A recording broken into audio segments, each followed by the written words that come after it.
Thanks, Tess, Alexander, Maria Camila, for another episode of Savia Viva. Andres here.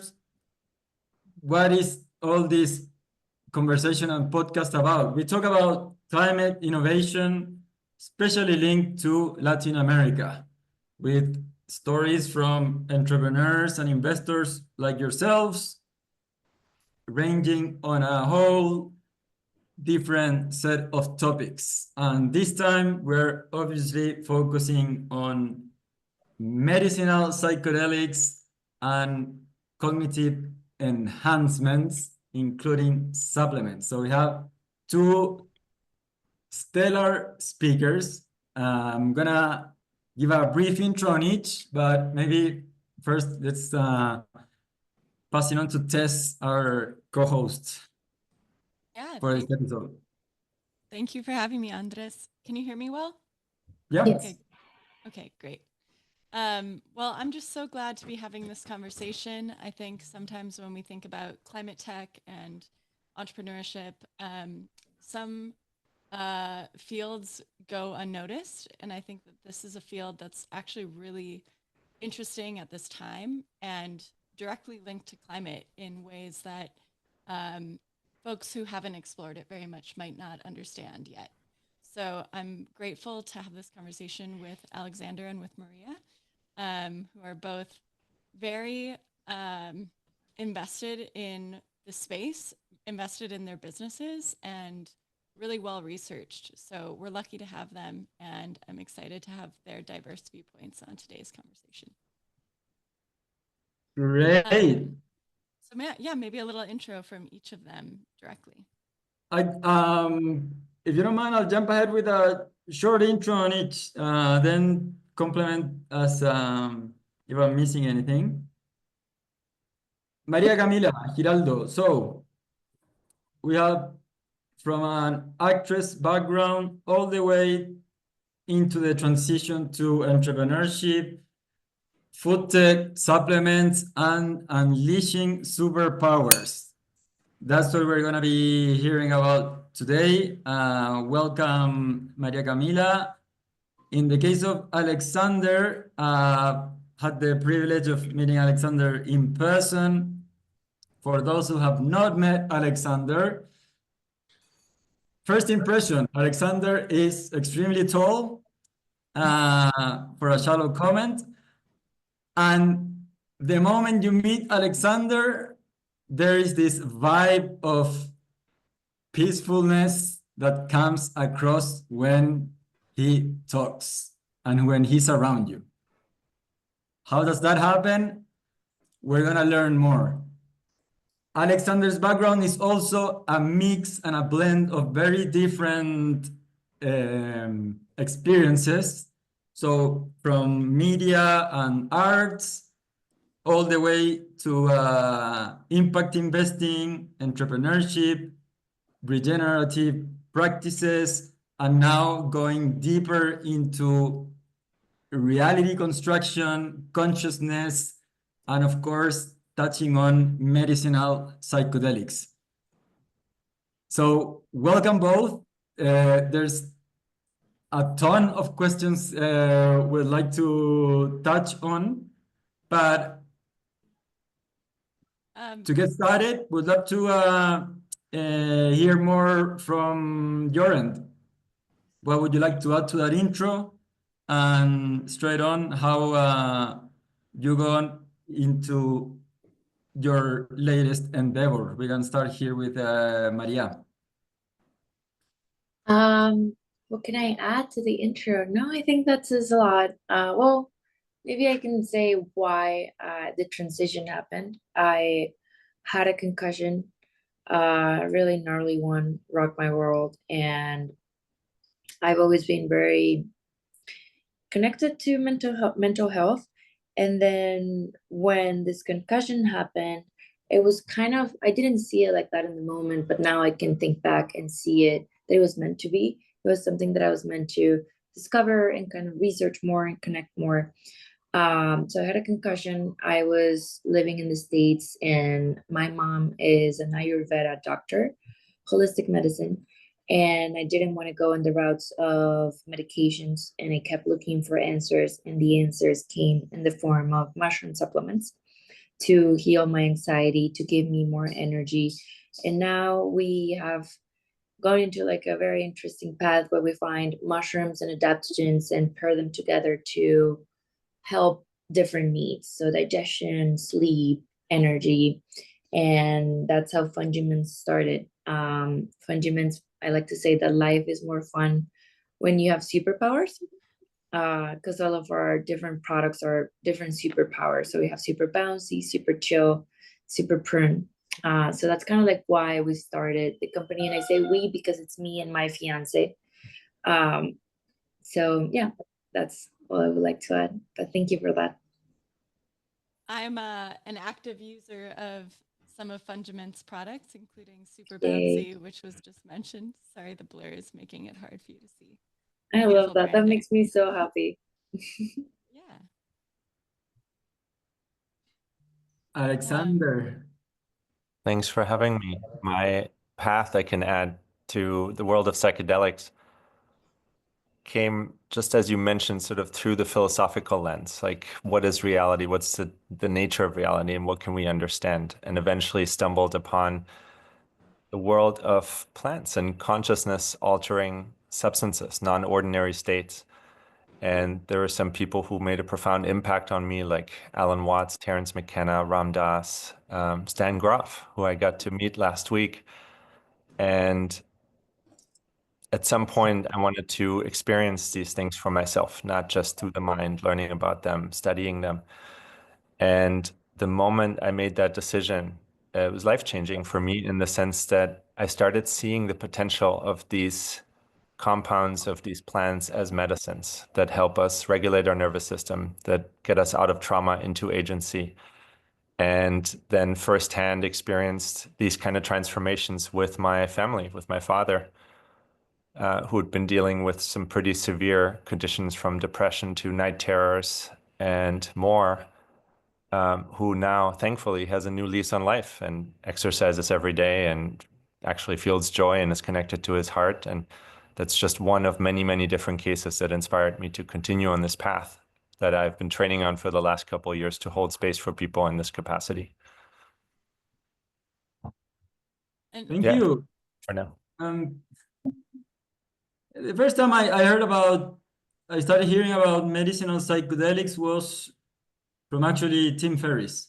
For the ones that don't know, Tim Ferriss, super famous bestseller writer, podcaster, angel investor, and he was a big advocate on the research John Hopkins University was doing.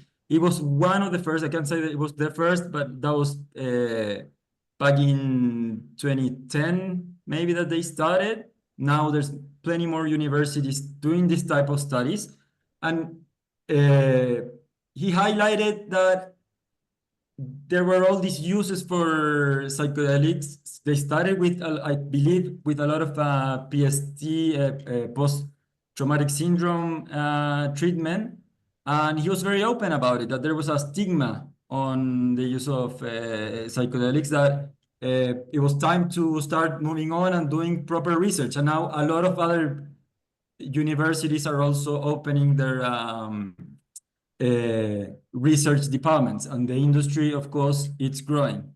Similar to the supplement space. Since you've been, and just to be clear and for disclosure, this session is we're not here about the science or to advocate one or the other. Just it's more about your personal experiences on these fields.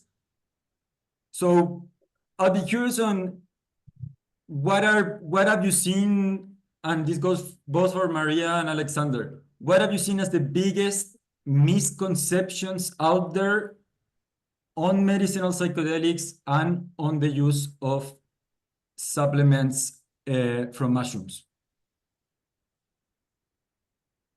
maybe let's start with Maria.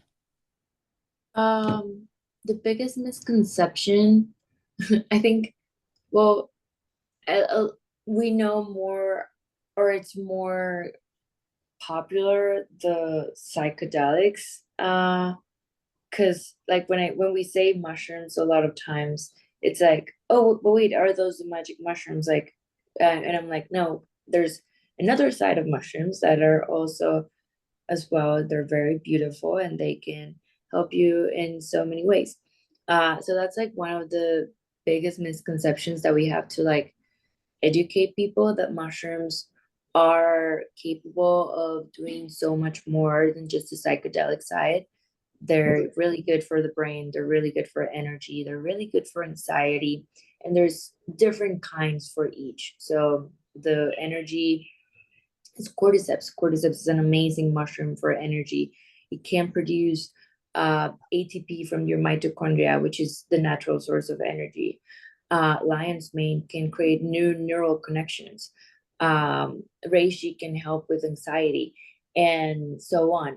There's like different uses that you can have for each mushroom. So I'd say that that's one of the biggest misconceptions.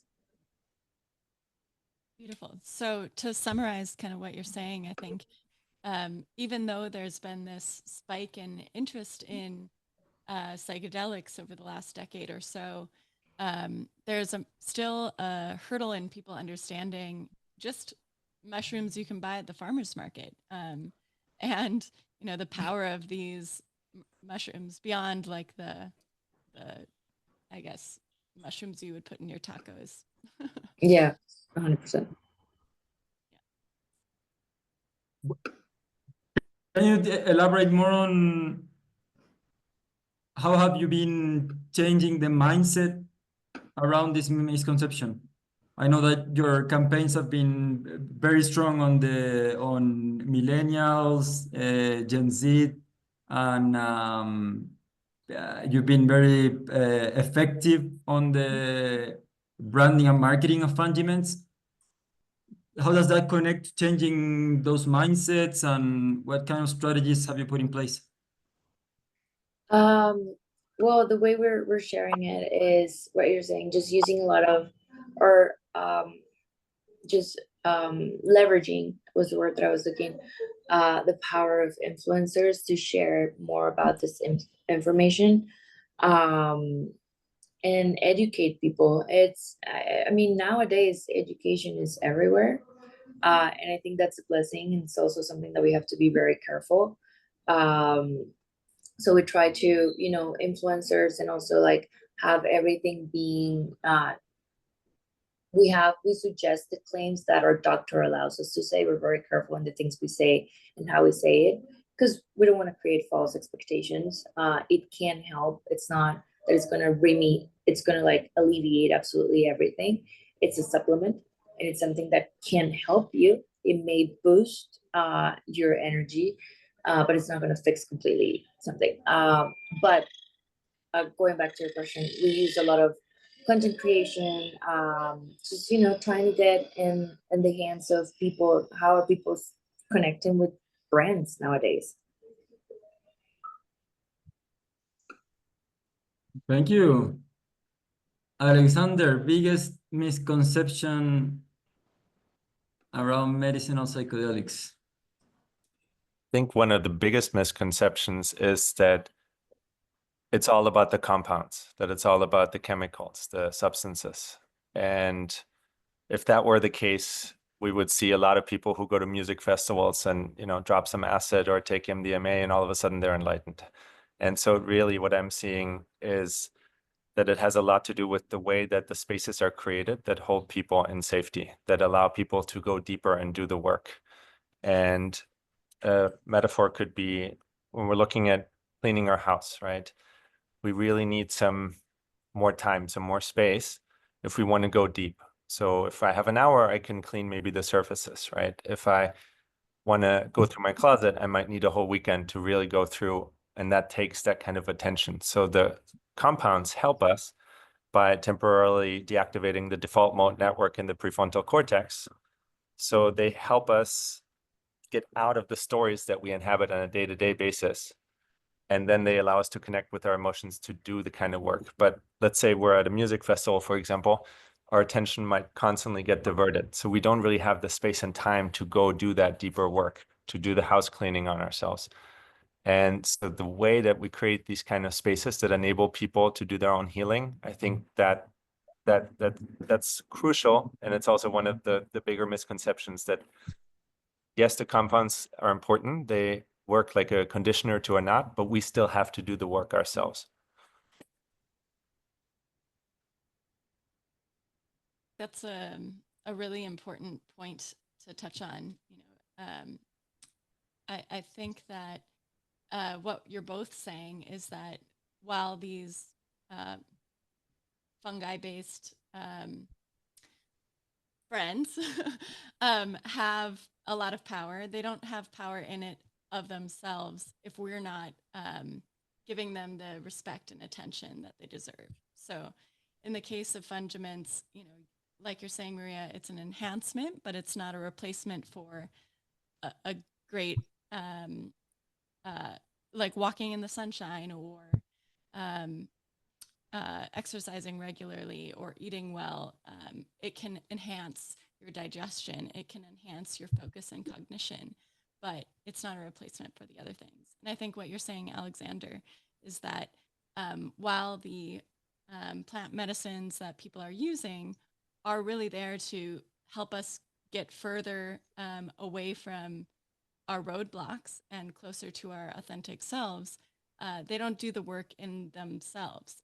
You have to do the work, and you have to sometimes create safe environments and spaces to be able to access those places within ourselves, right? Yeah, and I think one thing to add perhaps to that is that I don't know how many people might have this as a misconception, but that it's just off going to be fun to do mushrooms. And sometimes that's true, right? It can be very fun. On the other hand, it can also be really uncomfortable. It could be the experience of going through someone's reality being deconstructed.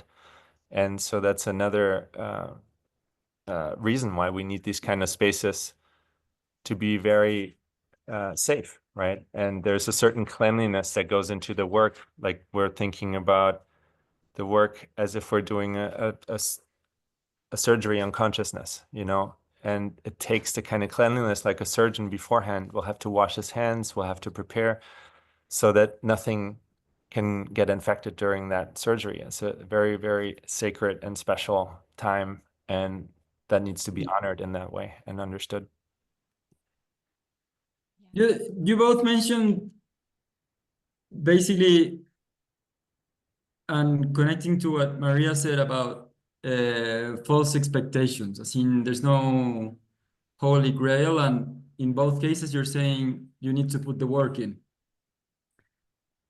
If we move on to the hard work and talk about the grind, because a lot of what we talk about here is entrepreneurship, and all entrepreneurs know this path of hardship that hopefully can be call it mitigated or supported with different practices. Starting with Maria, and then would like to touch on MetaTree as a project, Alexander. Can you tell us, Maria, about what would be some of those key moments during the launch of Fundiments where you said, this looks harder than I thought? And maybe how does that relate to transitioning? Because in your case, it was a transition from acting to entrepreneurship. How this was that a challenge? Was that an advantage? How was that experience? Vale, Mae. Yeah, I think it's well, I'm acting right now. I'm in Colombia filming a show. So I haven't like fully transitioned. I'm able to do both in a very fun way. I love it. It explores different parts of my brain, and one helps me stay creative and passionate and connected to people, and that's acting.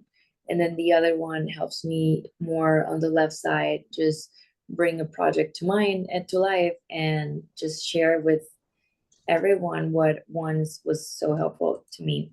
And one of the biggest challenges, I mean, like every day, I would say it's, every day it comes with their beauty and there's something new to address. And I think starting a company, it's like raising a baby. There's something new every day that they come to show you and teach you about yourself, things that I was not aware that I didn't know, but it's probably very important for me to know if I really want to keep on this path. So it's a self-discovery journey. It's a journey of a lot of just nuances every day, that are exciting. So like the biggest challenge is every day. Every new day it comes with their greatest challenge in the best way possible. Of course, there's days that is stressful, but those days are also fun. Like when you look back, you're like, oh my God, I'm building something really cool that people are connecting with. So yeah. What would you say was one of the toughest moments when you said, oh, this is gonna be harder than I thought? Toughest moments. Well, one of the toughest moments, I think it's like having a grand vision, and as being a small company, like knowing that your resources are limited, that you want to do so much, but you also want to keep it controlled because you want to grow in a very, like, I want to grow in a very safe pace. I don't want to just go bold and just throw all the funds and everything we have. So that's a little like challenging to mediate, like, oh, I want to do this and we want to take the company here, but then we know that we are here in terms of like what we can afford. So that sometimes as a founder, it's like, okay, let's not do this idea that I really love, and let's do this one. But little by little you start growing, and then it's like, oh, now we can do that thing that I wanted to do last year, and that's fun. It's rewarding. Yeah, absolutely. Thank Should we turn you. the question to Alexander? Yeah, and if you can give us a little bit more background, Alexander, because we haven't touched on it, on MetaTree. What is it about? Where is it heading? And what's been the tough moment of the grind? Sure. Arrived yet? Maybe not. The vision came to me about a decade ago, and it started with planting trees. So it was sort of like, it's actually in a mushroom journey I did with a friend before I had any connection with sort of guided contexts. And it was a rather difficult journey at that. But one of the things that came out of that was this message, plant a forest. And I took that to heart because I was interested in ecology and how do we regenerate our world in a healthy way. And I couldn't quite make sense of it for a few years of, do I buy a piece of land and then sort of plant some trees, and then once I'm dead, someone will cut them down, and what's the point, right? So I thought of it, maybe it could be a tree planting business and we could scale this. And then when I studied philosophy, it shifted because I really started to see the importance of having spaces where people could come together to talk about what's really important to them under the umbrella of something that also would provide them value, that would give them the tools to deal with emotionally something, with something in terms of regulating the nervous system, or something in terms of building relationships and building community. So it transformed into an idea of a retreat center, a space where people could come to do all these things, but also to vision the future. So we get a sense of a collective consciousness, like where is it that we're actually wanting to head? So I had this vision of what would a world look like where we're collectively conscious, where we don't see expressions like poverty or hunger or things that we're not choosing or we don't think we're choosing, right? So can we get to a place where we also now sort of attune the synthesizer of our civilization in a way that we honor everyone's individual agency and combine that with creating a collective agency so that we determine the path that we're walking collectively by choice, that it is not just a random autopilot. And so that's the idea for Metatree, that it's sort of one of many civilizational seeds, a node on a network of places that could, on a small scale, inspire people with what's possible with land usage, soil regeneration, water usage. You know, the piece of land that I have for this project is in California, in Sonoma, just north of San Francisco. And that area has been dealing with wildfires. It's a very real threat. This land burned down about 8 years ago. So the state of the land is still pretty raw, right? I'm in the very early stages of this project, but we're building out phase 1 right now so we can get people onto the land and ground all of these ideas, because it came out of a bigger sort of philosophy of how do we approach reality and how do we create ways that would be beneficial for us. Just as an open inquiry, how do we understand our own civilization better, if you will? And so the space is a grounding of that idea into what people can experience, so they can take inspiration as these seeds with themselves into their own communities, and then are left better for it, you know, for having had this experience.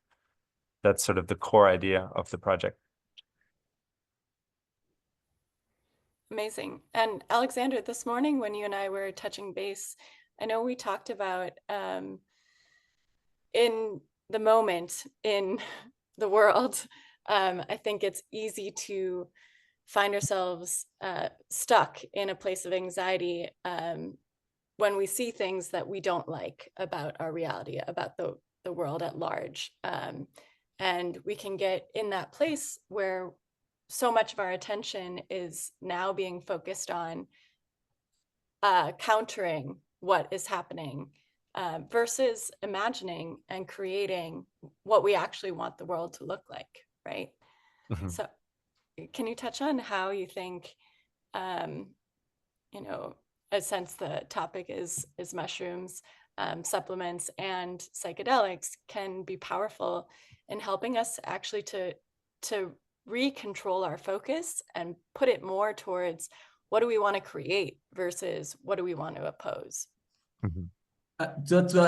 Yeah, you just to this question, you talk about a lot about reality construction. Mm-hmm.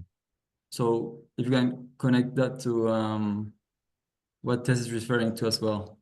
Yeah, sure. Let's start with reality construction, because probably be useful to have a little bit of a background. And so this is what I studied. This is what I got my master's degree in. This was in philosophy, cosmology, consciousness, and I focused my degree on reality construction. And what I mean by that is, how do we construct a reality? How do humans, human organisms, how does a consciousness build a world that we can experience as an avatar in which we walk around, which we have experiences, connections with other people? And so what flows into creating this reality? Because we're not seeing what's out there.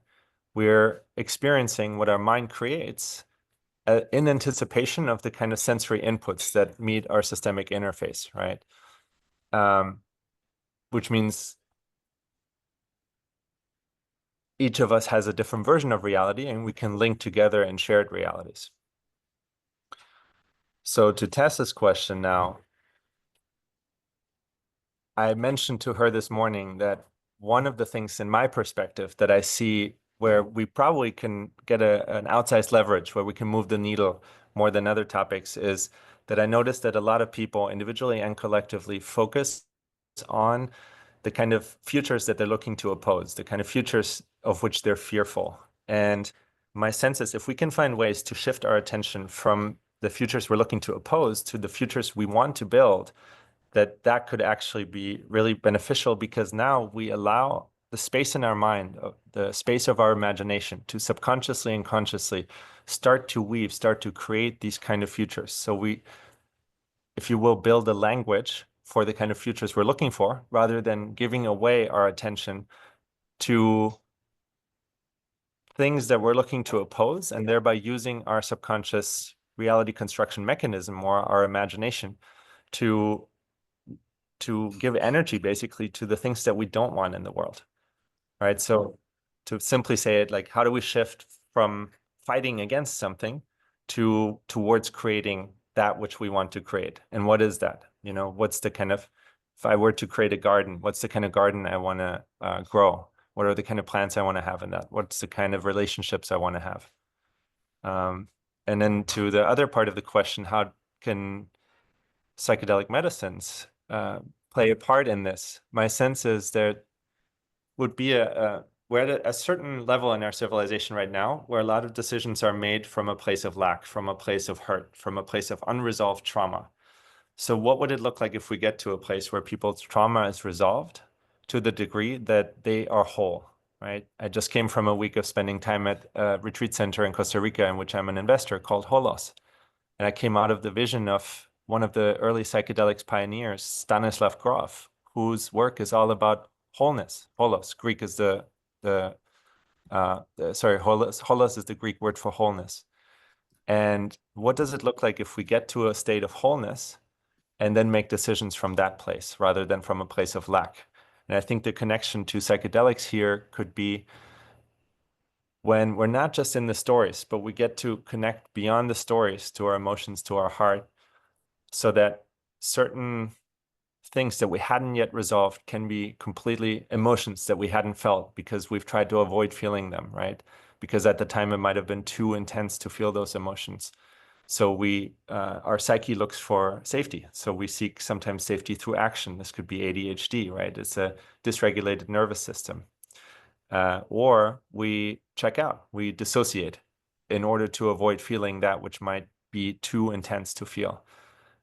So what I've experienced with psychedelics, with these plant medicines, is that it allows people to do the processing on a level that's outside of the everyday context of the story layer, of the mental layer, and fully feel an emotion. And this is a quote that Stan Grof, I just heard recently from Stan Grof, that he said at some point during his career, is the full experience of an emotion is also its funeral pyre. So a lot of the things are not processed on the story layer, but on the emotional level. And if we can process them on the emotional level, then we're in a place where we can regulate our nervous system. And now we can look at, okay, where do I want to take the next step?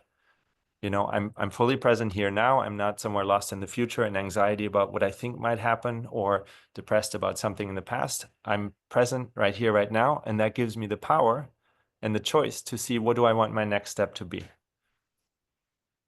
This reminds me so much of the entrepreneurial journey. You know, we have all these entrepreneurs here with us today. And I feel like sometimes you see a product that's not working and you can say, oh, look at these bugs, or, you know, I'm thinking about building software, but in any kind of product or building of a company, it's easy for people to say, hey, this isn't working, versus say, here's a solution that I'm proposing, or let's focus our attention on building this until these problems can resolve themselves or be resolved, you know? So I think there's a lot of connectivity between this philosophy we're discussing and actually like building a company.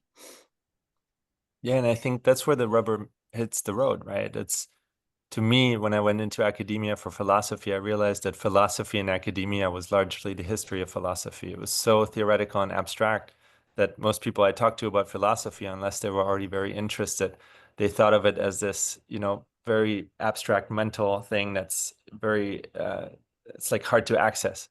Whereas to me, I was looking at the people who were the original philosophers, who coded realities, who really thought about who are we, why are we here, and what is a good life. And so what you're pointing to, this like making it practical and building companies, I think is crucial. And I think that's a big part of sort of the reclamation of philosophy, of the actual love of wisdom. It's like, what is a good and wise way to live?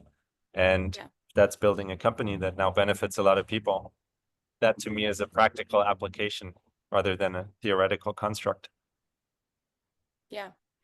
I want to let Andres jump in, but I think that the next area that I think we should talk about is really the connection to Latin America. Like right now, Maria, you're in Colombia filming a project, and Alexander, you're in Costa Rica.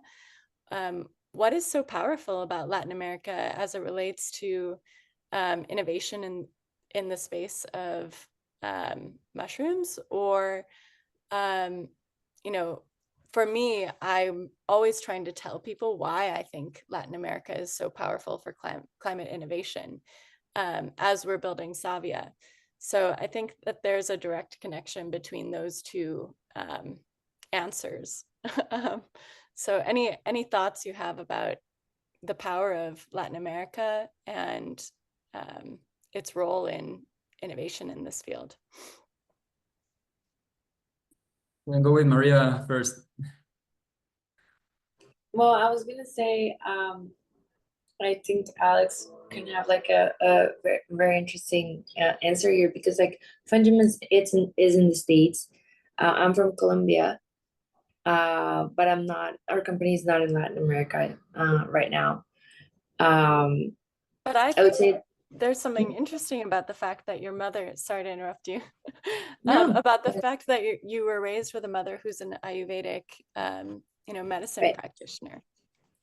Yeah, well, that was in the 90s, and we were definitely like I definitely grew up being like the weird kid, just carrying seaweed. And this weekend I was with my high school friends, and one of them said like, "Oh my God, I can't believe like Maria's mom, she would pick us up, and we were all like staying up so late, and the next day we would have to wake up and eat vegan sausage." Like why? Like I want to have like something meaty, greasy, and Maria's mom will give us like vegan sausage, and what did she say? She said like rice milk.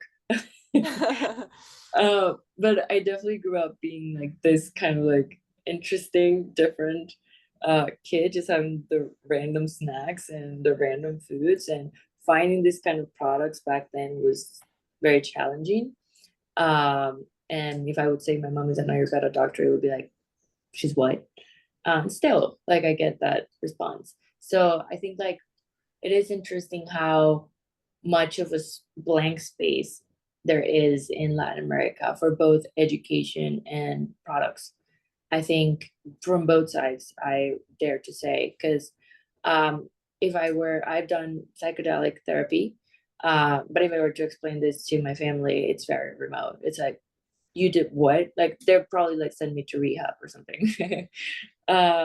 And with supplements, I still have to explain a lot of my family and a lot of people around me here in Colombia about what lion's mane can do for you. So the connection would be, for me, the word that comes to mind is blank space. It's a very exciting time. It's a very cool opportunity to bring people just all the benefits, both in information and in demand of product, in the mushroom space. Thank you. Very keen to hear Alexander's take on this as well. Would be interested in what have you seen in both of you in terms of demand, as in, I know you're selling in the US mainly, Maria. Is it just a phase, or do you actually see further substantially more demand for fungiments in the US? And then passing that on to Alexander, also in the wellness space, because here in Mexico and in Costa Rica, wellness centers are growing. We're seeing more ecotourism, eco villages. There's all sorts of different models now for wellness. We'd like to see to have your take on that. On if we're bringing fungiments to Latin America? If you see that there's demand.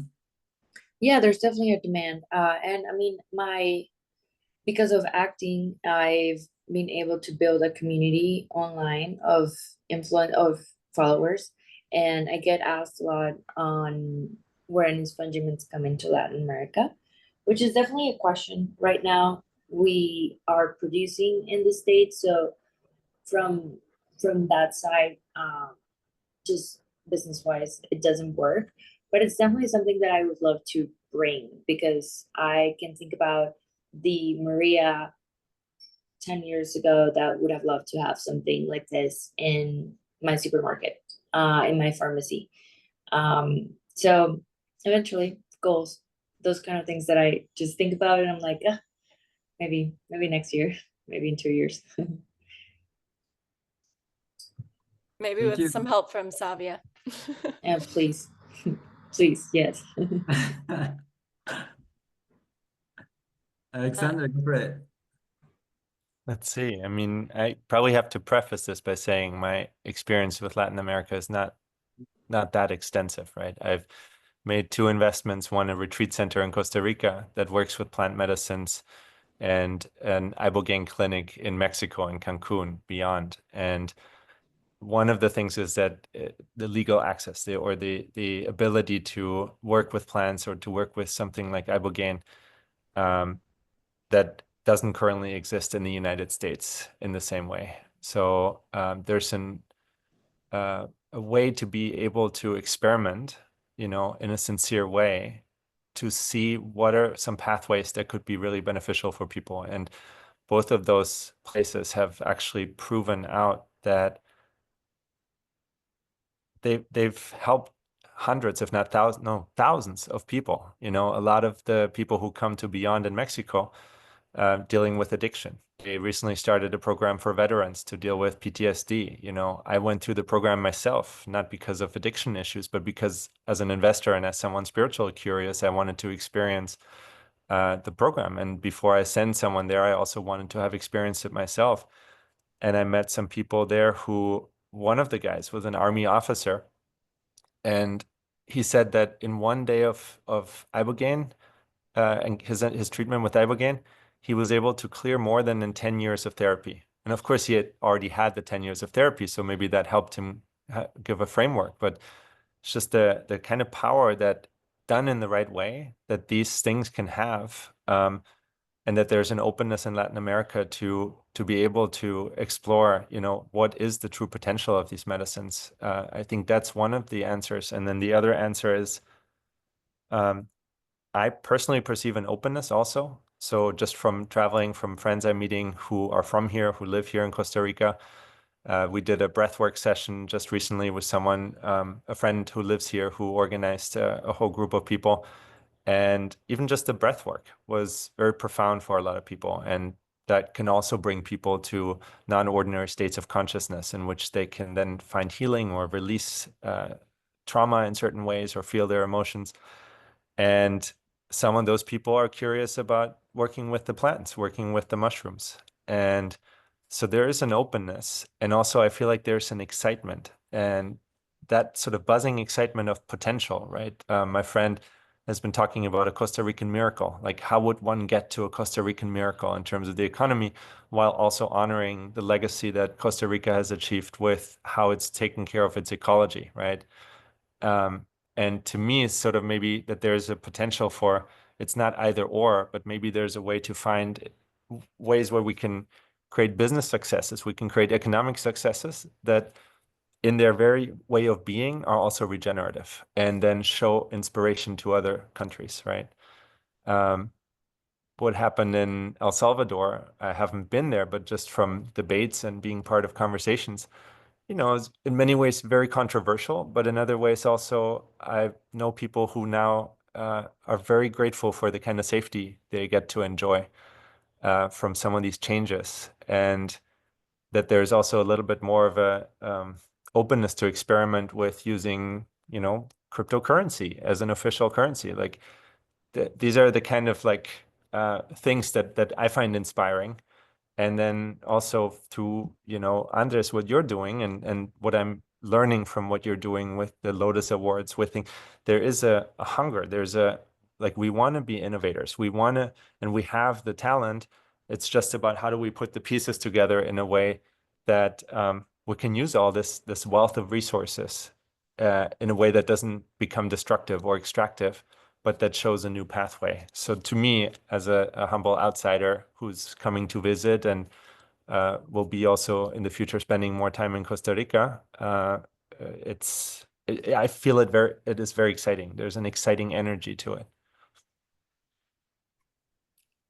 I'll add also, just as a Colombian American, I find that I get a lot of my insights or innovation ideas when I am in that space, because I feel more connected in a way to the broader ecosystem, maybe because Colombia is such a biodiverse country, but also maybe because there's access and respect around ancient traditional wisdom. So for example, my mother and my grandmother and I, we all see an Ahuacan shaman who works with us on energy work. And the significant change that I've seen in my grandmother's ability to A, sort of alleviate anxiety, and B, physically be more mobile than she was, has been really impressive. And I just feel like it's much less common to find that kind of access, or people who respect it even, in Western cultures. Yeah, that's a really good point. And I want to add to that too, that at least in the ways that I've got to experience it so far, the traditional, the wisdom lineages that exist in Latin America, and that they're being more and more honored, although not yet to the point where it probably could be. There's so much wealth in this kind of wisdom that could help our societies in, let's say, this polycrisis or meta-crisis moment, where we're looking for tools and ways to be together to form societies that would be viable in the 21st century and beyond. I love that. And I've heard different terms referring to it, as in, you can call it ancient wisdom, some people call it ancient tech, because ultimately these are technologies that were used years and years ago and now are being, let's call it, reborn. Would love your take, Maria, as well, since these are products that have been around for how long, and just now they're getting this surge. Yeah, there's definitely different things, and from the mushroom supplements too. I remember we were talking about just practices. I hit in my head, and having this concussion was kind of like a reconnection with these ancient technologies that are so simple but yet so effective. Something as simple as breathing. After having a trauma, your breathing can change patterns, and that can increase the PTSD symptoms, and that can increase pain, and that can increase anxiety, and all these things that are just derived like from a simple thing as breathing. For example, when I'm working, I'm always having this little thing. It's called a relaxator, and it's a thing that regulates your nervous system, because the breathing is the one thing that is connected between your parasympathetic and your sympathetic nervous system. And when you tap into your breathing, you can regulate your sympathetic nervous system that sometimes can just wants to go like crazy and wants to go like stress. And then when you are allowed to control your breathing, you're telling your nervous system and your brain that everything is okay, no need to panic right now. So that meditation, like going back to meditation, I've been meditating since I was 6 years old, and it just became something like, oh, whatever, we just meditate. But then when I hit my head, and then when I started a recovery process, I went to a brain rehab center. It was like, no, meditation is the way that you reset your brain. When you're having a crazy day, just take a pause. When the crazier it is, the better it is to meditate. Just go quiet for 10 minutes. Use brain waves. Use simple things that are just like so simple, but yet so powerful. I can feel it when I'm done with like a huge chunk of meetings. And then I'm like, oh my God, my brain. And then I stop, I go meditate, and I come back and I'm like, oh my God, that was great. That felt good. I come refreshed. It's like I just took a shower, and I'm ready to start again. And then from the supplement side, like I feel like back then we probably had better quality of foods, and we probably didn't know much about the things that we were missing. But now we know that we can't supply ourselves with all the things that we need to be in our best health. And then that's why the supplement industry is growing so much, because we're seeing that we're having deficiencies, and we're also seeing that there's different ingredients that can help us boost different aspects of ourselves without damaging others. You can have energy without having anxiety. You can have great sleeps without disrupting your circadian rhythms. So I don't know, there's multiple things that are being now known, and that me personally through this healing journey got to connect with this ancient practices. One of them, as I said, just breathing, meditation, and supplementation. So simple, and it's really changed my recovery process since I started. Thank you. This is my last question, and we're gonna do some reality construction. So taking into account, and we'll do it for the Americas, not just Latin America. Taking into account, we're in a moment of, call it political volatility. We're gonna have another session about that. And Latin America, roughly a third of it's in conditions of poverty. 10% of Latin America, we're talking about here 600 million people, are in extreme poverty.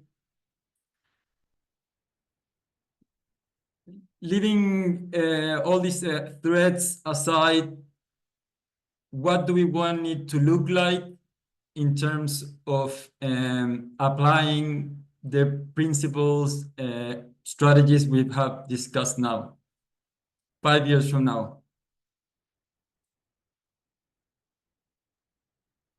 You mean what's possible 5 years from now? What do we want it to be possible? Yes. Mm-hmm. That was a very complex question, but I like the context, and I think you're saying construct the vision that we want to see in 5 years. Yeah, The nice thing is that with the acceleration that we're experiencing through technology and through artificial intelligence, the next 5 years have become in some ways so unpredictable from my perspective, but also it opens a lot of opportunity. A lot can happen in 5 years versus what 5 years were in maybe 1980 or something. And because people have now access to, through social media, through technology, to a lot of the tools and technologies that can be disseminated very quickly, let's play, right? Let's play with this vision. Like, what would it look like in 5 years to have created systems that help people get access to economic opportunities, and also mental, emotional, and consciousness tools and technologies, whether this is built into government structures or through the private sector, that there are perhaps training centers, let's say, that people can access for very cheap or free, perhaps even, that would use some of these insights and learnings, like healing circles, or give people access to ways in which they can share the kind of tools and technologies in an embodied way with each other, so that they can bring them home to their communities and then use them to raise the next generation in a way that is what we cannot yet even imagine, right? In terms of their ability to regulate their nervous system, their health, their ability to make money and be part of the economy, so that we can lift within not just one generation, but within a matter of half a decade. I mean, I'm just going for it, right? But out of poverty and set a new standard for, or perhaps a new definition for what is wealth, that also considers health and food, that considers access to nutrition, that considers access to nature, and to ways in which we can be with nature and with each other that are healthy and look for an upgrade in consciousness, I would say. Love that. Love that. Thank you. Yeah, for me, Maria? it would be, I see it. It's funny because I live in LA, and of course, LA, it's more advanced than Cali, Colombia, which is where I am right now with my parents. And I come back to my mom, and I mean, my mom is retired now, and she's tries to keep up. But there's a lot of things that I don't know, just like simple stuff like stimulating your vagus nerve, supplementation with this like crazy, amazing ingredients come from nature, but that can do so many things for you. All this new technologies are really taking us to be superhumans, I can see us being just the best version of ourselves in 5 years, like getting there in the best and also like scariest way. Like, what can we do now? Like that we can just access these levels of our brain, that we can also learn so much from our brain. I feel like brain research, it's been like the universe has been more studied than the brain. We know so little. And now, like, I over the last probably like 3 years, there's been a huge revolution on how the brain works and what we can do for it and how can we improve it. And this is growing so fast that in 5 years, I think we're gonna know so much that that's gonna make us really like reach superhuman levels. Um, so yeah, let's talk in 5 years about our superpowers because I'm ready. Amazing. Thank you so much. I don't know, Tess, if you have any burning final questions. No, I like that as a soft close. I know we have several people still with us. If anybody who is listening has a question that they want to pose to the group, feel free to type it in the chat and we'll invite you on stage. Turn on your camera. Also, if either Maria or Alexander, if there's any announcements or anything you would like to promote, feel free to advertise. Sure. Yeah, we have a retreat coming up actually in March 20th to 23rd, where the medicine I work with is called 42, and we work with it as a mushroom and as fire medicine, which is DMT. And we still have spots open for that. So if anyone wants to reach out to me about that, or perhaps I can send you some information on this and they can reach out to you. That's at Holos in Costa Rica. So March 20th to 23rd. Where should they look it up? At the Holos website? Let's see, good question. I have a link for it. I'm not sure what would be the best way. Maybe let me put the link. Give me 1 second. Will it be useful if the link is in the chat? For those with us, well, we can Okay. also share Yeah, on our Savio website. Okay, that'd be great. It's basically pp.events/cr42. Okay. Yeah, we'll need to repost it. Maria. Thank you. That's very cool. I love that you're doing that. What can we do? To connect with us on Instagram, at Fungiments, fungi supplements, fungi ments, and Instagram, TikTok, and then our website, www.fungiments.com. If you're interested, we're also on Amazon. And if you have any questions, I know there's a lot of entrepreneurs here. If you have any questions, I'd love to help. I don't know much, but what I know, if I can help, just let me know. I'm Maria.Giraldo, Giraldo, so I'm gonna write it here. Perfect. And I just shared the link to Fungiments. Yes, thank you. And I buy mine on Amazon, but in the States, you're also in Walmart as well, right? We're in Walmart, and we are in different retailers in the Midwest. So if you're in the Midwest, you can find us in Fresh Time and Hy-Vee and Big White. Awesome. Fantastic. To wrap it up, well, thank you first, Tess, for all your help. Best co-host ever. And special thanks to Maria and Alexander. And I would like to not only thank you, but congratulate you guys, because this is not just about reducing pollution. It's about being part of the solution. And what you guys are leading is the climate revolution. That rhyme was improvised, by the way. So thank you for that. And I have a few words just to end Yes, construct reality. It's just when I think about this topic, I just think about how everything is so interconnected. And I think that it's interesting that the tool that could be the most powerful in helping us to save the earth is actually from the earth. And just that mutual respect is really powerful. So thank you both for the work you do and for being with us today. Thank you. Thank you for the space. I'm sure it's hopefully going to help or guide a lot of people into just their own amazing possibilities. Thank you guys, and hopefully we'll see you in person in either Costa Rica, Miami, California, or Colombia. Yes. Thank you. Thank you, everyone.